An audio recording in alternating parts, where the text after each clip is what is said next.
কি আশ্চর্য, কোথাও কোনো শব্দ আর্তচিৎকার শুনতে পাচ্ছি না কেন? হলোটা কি? তার মানে তাঁবুতে গোড়া পল্টনরা নেই। সম্ভবত ওরা আগে থেকে খবর পেয়ে সরে পড়েছে, কিন্তু এই খবর তো আর কেউ জানে না। তার মানে কি মন্ত্রী? আচ্ছা, ওই নীল চাষ করার জন্য লাভবান হবে ইংরেজরা, আর এদিকে আমরা না খেতে পেয়ে মরবো। ঠিক ঠিক। শোনো, তুমি সমস্ত চাষিদের গিয়ে বোঝাও ইংরেজদের থেকে নেওয়া দাদন ফিরিয়ে দিতেই হবে, না হলে কিন্তু সমূহ বিপদ। এই বলে রাখলাম, তুমি শুধু একা কেন, আমিও সবার ঘরে গিয়ে বোঝাবো যাতে কোনো চাষি নীল চাষ না করে। হয়তো হাবুল যাচ্ছে। হাবুল, হাবুল শোন না, শোন।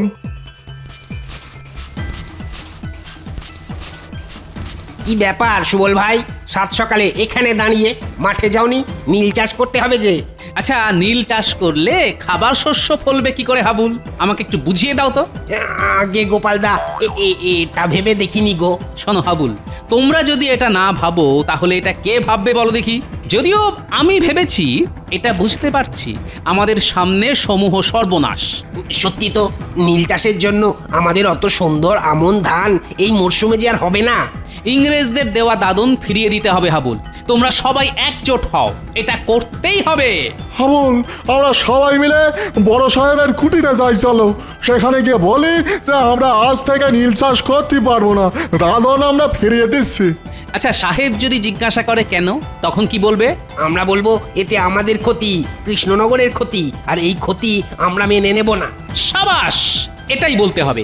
তোমরা সবাই মিলে যাও, সাহেব কি বললো এটা আমি তোমাদের থেকে জেনে নিচ্ছি।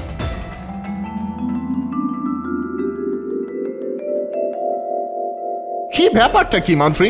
জমে পিছু যথেষ্ট কমিশন দেওয়া হচ্ছে, তা সত্ত্বেও চাষিরা দাদন ফিরিয়ে দিচ্ছে, নীল চাষ করতে চাইছে না কেন? আমি মানে মানে ঠিক বুঝতে পারছি না, মানে এরকম কেন হলো? তুমি মানে মানে খাটলে হবে মন্ত্রী? মন্ত্রী হয়েছো কেন? আসলে আমি তো আপনাদের হয়ে প্রকাশ্যে কিছু করতে পারছি না, তাহলে সব জানাজানি হয়ে যাবে। ওদিকে গোপাল চাষিদের বাড়ি বাড়ি গিয়ে তাদের এক কাট্টা করছে। তো বুঝতে পারছি চাষিদের আর মুখের ভয় দেখানোয় বাধ্য করা যাবে না। যদি ব্যাটাদের তুলে এনে আচ্ছা করে চাবুক পেটা করা হয় তাহলে ঠিক সুরসুর করে রাজি হবে। ওকে ওকে, তাহলে তাই হোক। হ্যাঁ, তাই করুন, এছাড়া উপায় দেখছি না। ব্যাটা গোপালটা নেতা হয়েছে, আমায় জ্বালিয়ে খাচ্ছে সব জায়গা।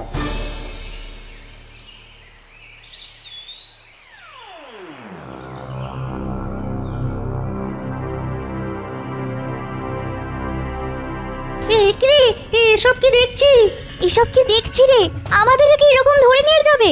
কিছুই বলা যায় না রে কুটি, আমাদেরও এরকম ভাবে এরা ধরে নিয়ে যেতে পারে। আমার মনে হয় দাদুকে সব জানানো উচিত। ঠিক বলেছিস কুটি, একমাত্র গোপাল দাদুই পারবে কিছু একটা করতে।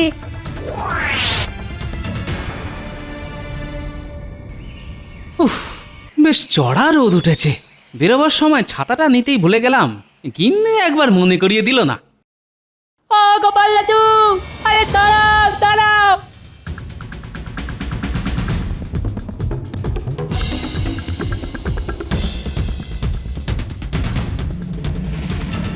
ও বাবা, এদের আবার কি হলো? খেলাধুলো বন্ধ করে কোনো নতুন বায়না নিয়ে আসছে নাকি? কি হয়েছে রে, তোর হাঁপাচ্ছিস কেন? এখন যা যা, আমার কাছে মোয়া নাড়ু কিচ্ছু নেই। না গো দাদু, আমরা মোয়া নাড়ুর জন্য আসিনি। তাহলে আমরা দেখতে পেলাম গোড়া সেনারা তিনজন চাষি ভাইকে কোমরের দড়ি পরিয়ে টানতে টানতে নিয়ে যাচ্ছে। বলিস কি? তার মানে এটা নীল চাষ না করার ফল। ঠিক আছে, তোরা খুব ভালো করলি আমাকে খবরটা দিয়ে। এখন তোরা ঘরে যা।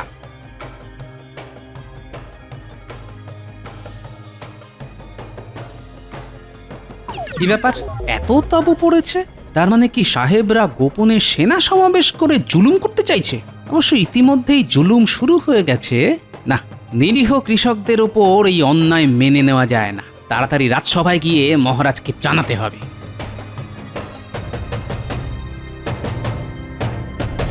কি ব্যাপার গোপাল, তুমি হলে হাসির আস্ত কুম্ভ, কিন্তু তুমি আজ খুব মনমরা বলে মনে হচ্ছে। গিন্নি বকেছে নাকি?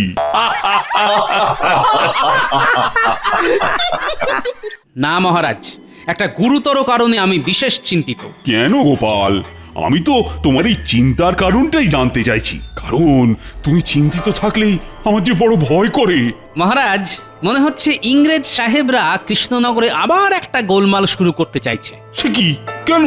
প্রজারা তো বেশ স্বস্তিতে আছে বলেই শুনেছি। তোমার বুদ্ধিতে কৃষকরা তো দাদন ফিরিয়ে দিচ্ছে, তারা খাদ্যশস্য চাষ করছে। সেটা আমিও ভেবেছিলাম মহারাজ, কিন্তু ওই গোরা সাহেবরা এত সহজে এটা মেনে নেবে না।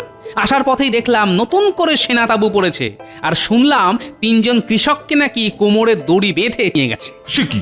নতুন করে সেনা ঢুকছে নাকি কৃষ্ণনগরে? কই, আমায় তো কেউ জানায়নি। মন্ত্রী, তুমি সারাদিন করোটা কি বলো তো? এক্ষুনি চর লাগিয়ে খবর নাও, এর উদ্দেশ্য কি? চর তো আমি মহারাজ, তবে কৃষ্ণনগরের নয়, সাহেবদের। বদলে যা পাই সারা মাসে রাজসভা থেকে তার অর্ধেকও পাই না। কি হলো? কি ভাবছো কি বলো তো মন্ত্রী? না, আপনি ভাববেন না মহারাজ, আমি দেখছি।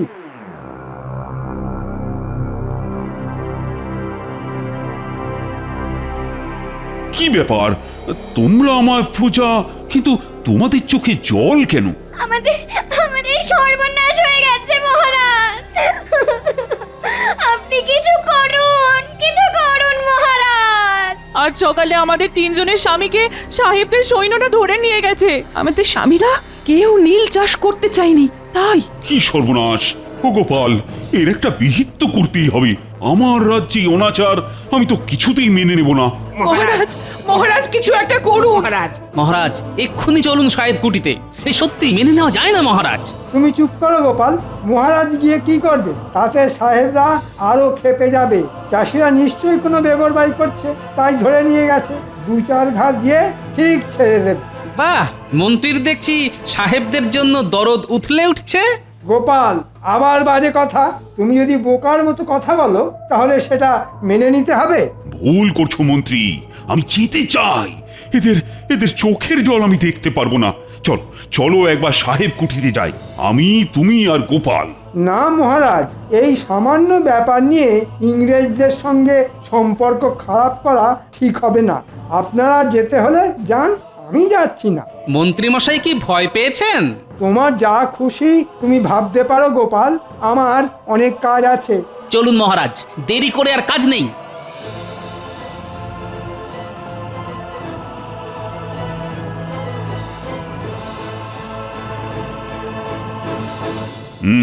আমি জানতে চাইছি এই 3 জন চাষিকে এভাবে ধরে আনার কি কারণ?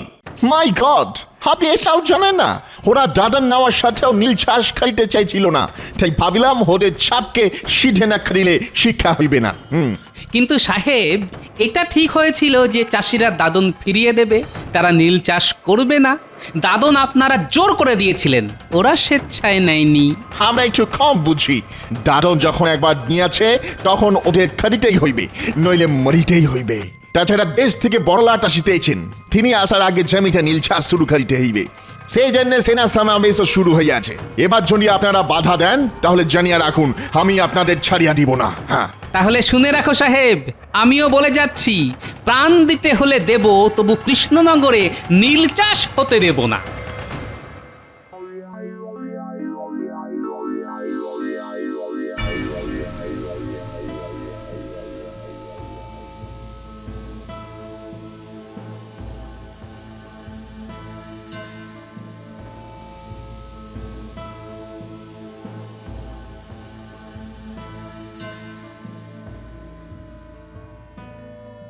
সর্বনাশ হয়ে গেছে মহারাজ, কৃষ্ণনগর জুড়ে কান্নার রোল উঠেছে। আজ সকালে হরিচাষীকে আধমরা অবস্থায় উঠোনে ফেলে গেছে, কিন্তু বাকি 2 জনের কোনো খোঁজ নেই। বলো কি গোপাল? হায় হায় হায়, রাজ্যে কি শুরু হলো? মন্ত্রী, এ কি সব শুনছি? না মহারাজ, আর চুপ থাকা যায় না। কাল ওই সাহেবের কথা শুনলেন তো, আমাদেরও বদলা নিতে হবে। ইটের বদলে পাটকেল না দিলে ওই সাহেবের শিক্ষা হবে না মহারাজ। এক্ষুনি আমাদের কিছু লোক জোগাড় করতে হবে, আর রাতের অন্ধকারে ওদের তাঁবুতে আগুন দেব। ওদের বুঝিয়ে দিতে হবে আমরাও ভীতু নই। এটাই হবে আমাদের উপযুক্ত জবাব। কামানের মুখে ওই লাঠি সোটা ফুৎকারে উড়ে যাবে। তার চেয়ে ওদের সাথে সন্ধি করে কিছু জমি নীল চাষের জন্য ছেড়ে দেওয়া উচিত মহারাজ। এ কি বলছো মন্ত্রী? ওদের কাছে বশ্যতা স্বীকার করে দেশের জমি ওদের দিয়ে দেব? না না না না না, আমি স্বাধীনভাবে বাঁচতে চাই, এ আমি কিছুতেই পারবো না। কিন্তু মহারাজ, কোনো কিন্তু নয় মন্ত্রী, ওদের একটা জোরালো জবাব দিলে যদি ওদের শিক্ষা হয়। গোপাল, তুমি তুমি সাবধানে সমস্ত আয়োজন করো, লোক জানাজানি হলে কিন্তু পুরো পরিকল্পনাটাই ভেস্তে যাবে। আমি তোমার সাথে আছি। এ হতে দেওয়া যায় না। যেভাবেই হোক বড় সাহেবকে খবরটা দিয়ে সতর্ক করতে হবে, না হলে এই অনর্থ ঘটলে আমায় সাহেব ছেড়ে দেবে না।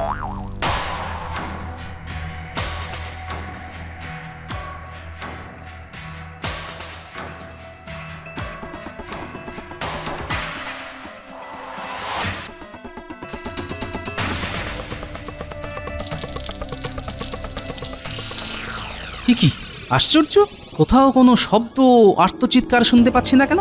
হলোটা কি? তার মানে তাঁবুতে গোড়া পল্টনরা নেই। সম্ভবত ওরা আগে থেকে খবর পেয়ে সরে পড়েছে, কিন্তু এই খবর তো আর কেউ জানে না। তার মানে কি মন্ত্রী? আচ্ছা,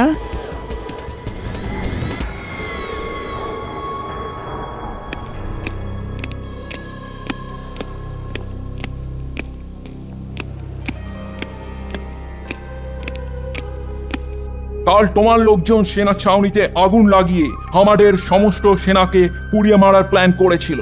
ভাগ্যিস মন্ত্রী সরি গোপন সূত্রে খবর পেয়ে ওদের সরিয়ে নেওয়া হয়েছিল। কি কি বলতে চাইছো তোমরা? মনে রেখো, এর জবাব তোমরা পাবে। আজ সতর্ক করতে এলাম, নিজেদের লোকেদের সামলাও। বড় লাট আসার আগে বড় সাহেব কোনো গন্ডগোল বরদাস্ত করবেন না, মনে থাকে যেন।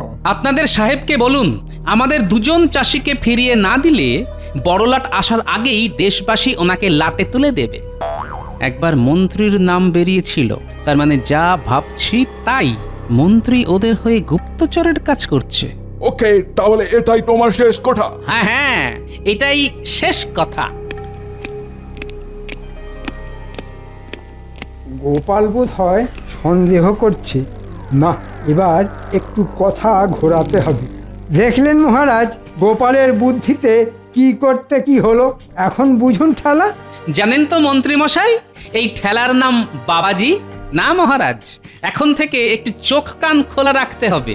শয়তান আমাদের মধ্যেই আছে।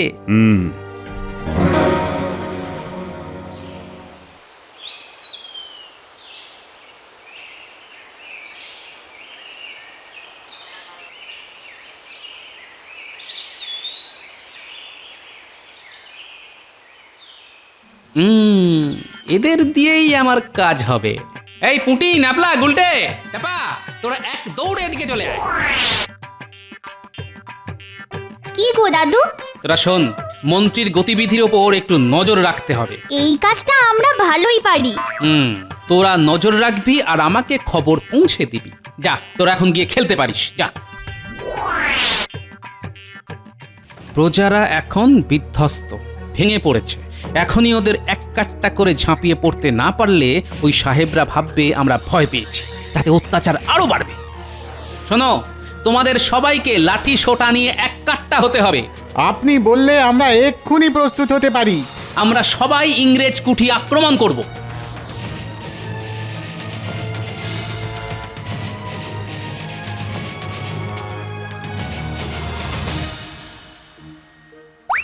Oh God, strange!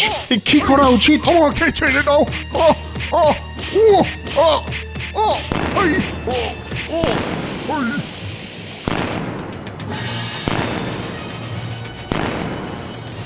বন্ধুরা, তোমরা কেউ ভয় পেও না। আজকে ওদের ভয় পাবার দিন। ইংরেজ দূর হও, ইংরেজ নিপাত যাও। দিন দিন পরিস্থিতি খারাপে ঠিকে যাচ্ছে। এসব চালিতে থাকিলে তো বড়লাট আসার আগেই আমরা লাটে উঠিব। মন্ত্রীটাও কোনো কাজের নয়, ফুল। এত টাকা নিচ্ছে, ওকে ধরে আনো।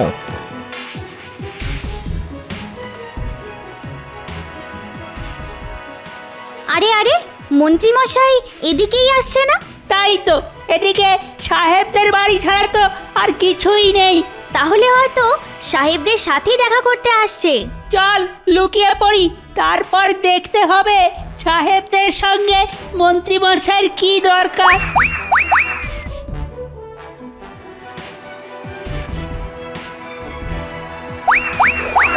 নীলছাস তো লাঠে উঠিল, তোমার বুদ্ধিতে কৃষক ফেটাইতে গিয়ে ঝামেলা বাড়িল। কিন্তু আমি পিটিয়ে সিধে করে নীল চাষে রাজি করাতে বলেছিলাম, আপনারা তো পিটিয়ে আধমরা করে দিলেন। এখন তো আমাকেও সন্দেহ করছে গোপাল। গোপালের নেতৃত্বে গ্রামবাসীরা একের পর এক আন্দোলন আক্রমণ চালাইতেছে। এদিকে নীলছাসের এই হাল, ওদিকে আবার আক্রমণ। বড়লাট এসে দেখলে সর্বনাশ হইবে, কিছু একটা করে এসব বন্ধ করিতেই হইবে। মন্ত্রী, ডু সামথিং। কিছু ভাববেন না, কান টানলে মাথা আসবে। গোপালের এতবার মহারাজের প্রশ্রয়, ওকে ফ্যাসাদে ফেলতে হবে। কাল ভোররাতে মহারাজের প্রাসাদ কামানের মুখে গুঁড়িয়ে দিন সাহেব। এটা তুমি কি বলিতেছ মন্ত্রী? হ্যাঁ সাহেব, আমি দেখতে চাই গোপাল কোন দিক সামলায়। কালকের মধ্যেই সব ব্যবস্থা করুন সাহেব, আমি আপনাদের পথ দেখাবো। পেছন দিক থেকেই প্রাসাদ আক্রমণ করব আমরা। এখন চলি সাহেব। তাহলে এই ব্যাপার, হ্যাঁ? হ্যাঁ গো দাদু, কি করবে এখন? করার তো অনেক কিছুই আছে রে। তোরা খুব ভালো কাজ করেছিস, খুব ভালো মিষ্টি তোদের পাওনা রইলো।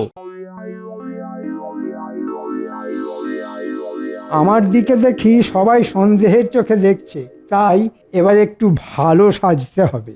মহারাজ, গোপন সূত্রে খবর পেলাম সাহেবরা রাজপ্রাসাদ আক্রমণের ছক কষছে। তা আমাদের কি এখন করা উচিত?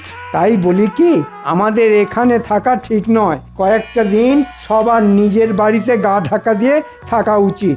আপনিও কয়েকটা দিন অন্য কোথাও চলে যান মহারাজ। আহা মন্ত্রী, কি বললেন! অসম্ভব কথা বলুন না তো মন্ত্রী। এই বিপদের সময়ে আমি প্রাসাদ ছেড়ে চলে যাব? না মানে ভালোর জন্যই বলছিলাম। সবাই মিলে বুক চিতিয়ে লড়বো। তোমরা সবাই আছো, আর গোপাল তো আছেই। এত ভয় পেলে তো ওরা পেয়ে বসবে। আমি নেই মহারাজ, গোপাল সাহেবদের অকারণে চটাবে, আর আমরা কামানের মুখে খামোকা জীবন দিতে পারবো না। আমি চললাম, কয়েকটা দিন গা ঢাকা দিয়েই থাকি। কি তোমার তোমার এত স্পর্ধা মন্ত্রী? ওকে যেতে দিন মহারাজ, ওর মতো মানুষের দেশ রক্ষায় কোনো প্রয়োজন নেই। সব ভুলি উড়ে যাবে, আগে তো বেঁচে থাকো। চলি, তোমরা বেঁচে থাকলে আবার দেখা হবে। মহারাজ, আমাদের বিপদ আসন্ন, আসল শয়তানটা গেছে। এখন আলোচনায় বাধা নেই। আপনারা সবাই বলুন, রাজ্যের এই বিপদে আপনারা সঙ্গে আছেন তো? হ্যাঁ নিশ্চয়ই। যা করার আজই করতে হবে মহারাজ। আজ ভোর রাতেই হামলা হবে, আমি নিশ্চিত। আপনাদের যা করতে হবে শুনুন। ব্যাস, আপনারা সারা গ্রাম ঘুরে লোকজন আর লাঠি ইট পাথর নিয়ে প্রস্তুত থাকবেন। আমি কয়েকজনকে নিয়ে এদিকে ফাঁদটা পাত। বেশ, তবে তবে তাই হোক গোপাল। তোমার উপর আমার যে অনেক ভরসা।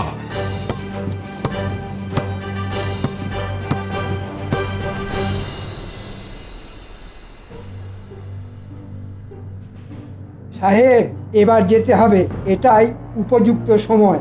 রাজপ্রাসাদের পেছনের মাঠ দিয়ে আক্রমণ করব। ইয়েস, আমাদের দুটো কামান রেডি। তাহলে মাঠে পৌঁছালে কামান দাগবো, আর সব খতম। হ্যাঁ,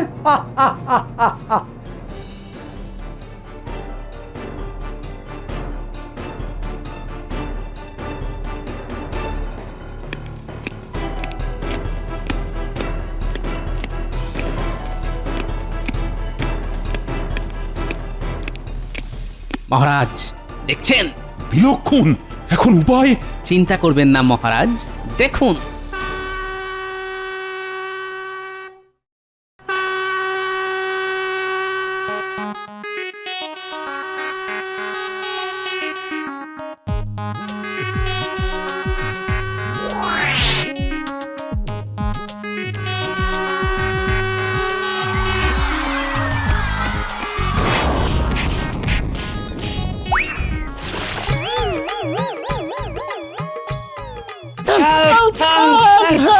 মহারাজ দেখুন, সবাই কিরকম পা চুল করছে।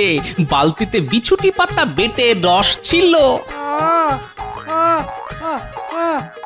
কি করেছো গোপাল? ভাবাই যাচ্ছে না। এবার দেখুন মহারাজ।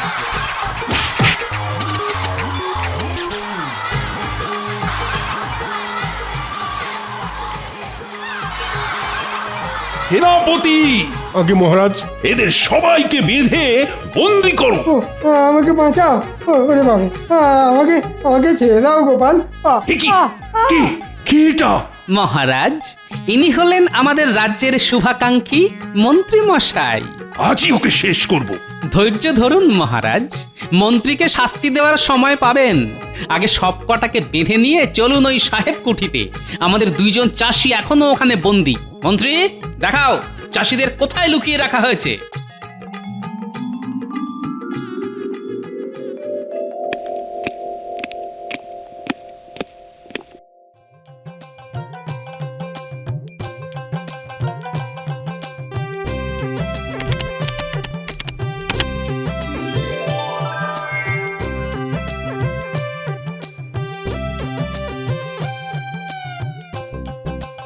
আর কোনো ভয় নেই হাবুল আর সুবল, তোমরা মুক্ত।